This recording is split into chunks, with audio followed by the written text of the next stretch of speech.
बाळ जन्माला येतं, थोडे दिवस अंथरुणात खेळल्यावर ते रांगायला लागतं, मग धडपडत हळूहळू चालायला लागतं। इतक्या सहज आपण चालायला शिकत असतो, पण चालायला येण्याची ही नैसर्गिक सहजता सुद्धा काहींच्या वाट्याला येत नाही। असंच काहीसं घडलं होतं प्रीती पाल सोबत, जिला आयुष्याच्या सुरुवातीची 10 वर्ष अंथरुणात झोपूनच काढावी लागली, कारण 10 वर्षांपर्यंत तिला चालता येत नव्हतं। पण मग पुढे ह्याच न चालता येणाऱ्या प्रीती पालने जे केलं ते इतिहासात सुवर्ण अक्षरांनी लिहिलं गेलंय। प्रीती पालच्या संघर्षाची कहाणी जाणून घेऊया या व्हिडिओच्या माध्यमातून। नमस्कार, मी श्रेया अरुण, गाजावाजामध्ये आपलं स्वागत आहे।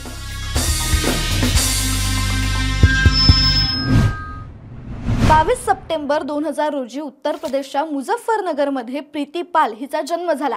प्रीती जन्माला आल्यानंतर पाल कुटुंबियांना आनंद झाला, पण तो फार काळ टिकला नाही। जेव्हा त्यांनी छोट्या प्रीतीला बघितलं तेव्हा तिचे दोन्ही पाय चिकटलेले होते। प्रीतीला सेरेब्रल पॅल्सी हा आजार होता, त्यामुळे तिचे पाय अशा प्रकारे चिकटलेले होते। घरच्यांनी अनेक उपचार करून बघितले, पण 10 वर्ष प्रीती चालूच शकली नाही। दिवसभर अंथरुणात तिला झोपून राहावं लागायचं। विचार करा, 10 वर्ष सलग एका जागी पडून राहणं आणि डोळ्यासमोर तुमच्याच वयाच्या भाऊ बहिणींना चालताना, धावताना आणि खेळताना बघणं, हे बघून लहानग्या प्रीतीला किती प्रश्न पडले असतील। तिला आतून कसं वाटत असेल? नक्कीच दुःखी वाटत असेल, पण निराश नाही। मी कधी ना कधी चालू शकेन ही जिद्द ना प्रीतीने सोडली होती ना तिच्या घरच्यांनी।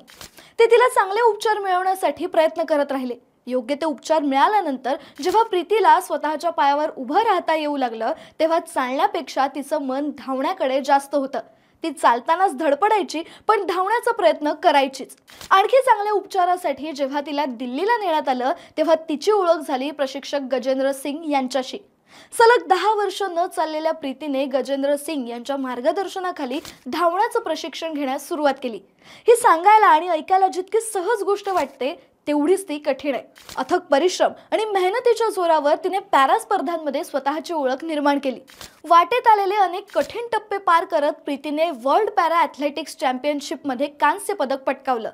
वर्ल्ड चॅम्पियनशिपमध्ये मेडल जिंकणारी पहिली भारतीय महिला खेळाडू असल्याचा मान तिने मिळवला होता। आता पॅरिस पॅरालिम्पिकमध्ये सुद्धा ट्रॅक प्रकारात कांस्य पदक जिंकणारी ती पहिली भारतीय महिला होती। त्यानंतर याच पॅरालिम्पिकमध्ये आणखी एक कांस्य पदक जिंकून एकाच पॅरालिम्पिकमध्ये 2 पदकं जिंकण्याचा इतिहास तिने रचलाय। आयुष्याची 10 वर्ष प्रीतीने झोपून छताकडे एकटक बघण्यात घालवली असतील, तेव्हा तिच्या मनात विचार सुद्धा आला नसेल की पुढे जाऊन आपण असा इतिहास रचू। त्यामुळे तुम्ही कोणत्याही परिस्थितीत असाल तर खचू नका, कारण वेळ कधी ना कधी नक्कीच बदलते। क्रीडा विश्वातील अशाच नवनवीन गोष्टी जाणून घेण्यासाठी गाजावाजाला लाईक, शेअर, फॉलो आणि सबस्क्राईब करायला विसरू नका।